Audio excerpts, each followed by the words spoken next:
Yan, good morning mga paps. May iniwan sa atin na motor, no? Papayos ni paps.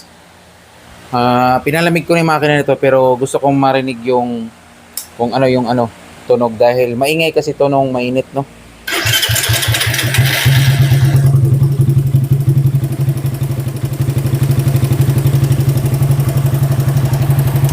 So ganyan pala.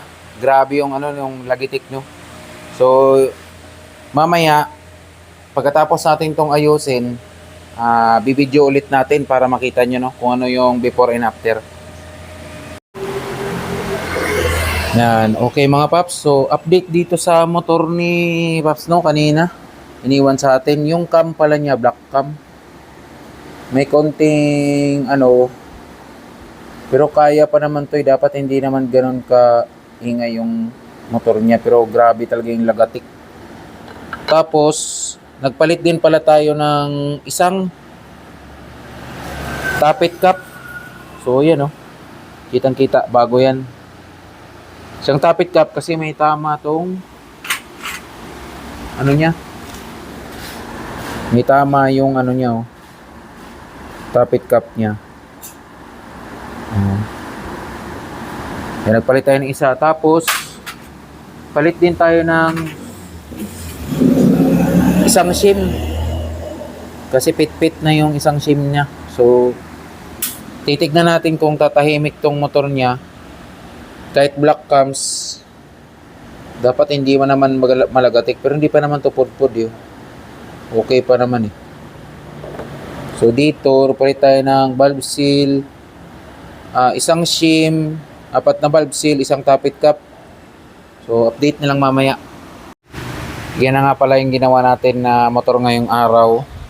So medyo malaki-laki yung gastos ni Paps, no? Pinalitan kasi natin ng manifold na stock, yung original. Piston ring, tapos timing chain, oil filter. Ang hindi lang natin napalitan dito yung yung long guide at saka short guide. Medyo okay pa naman, so hindi muna natin para medyo makabawas muna si Paps. Tapos ito yung cams niya, kaya malagatak. Nung una sobrang lagitik talaga, tapos nung pagpaandar ko may magaspang, kaya ito yung tama niya. Diyan tumatama sa na yun. So sira. Tapos shim isa. Kunin muna natin yung susi.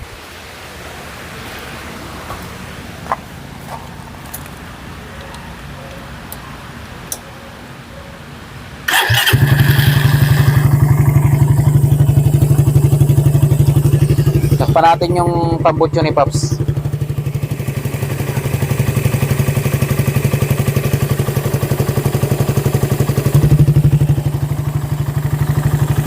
Ito nga pala yung carb na to.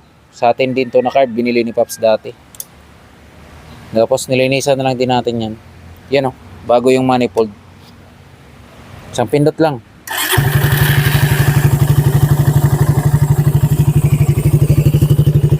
Takpan natin.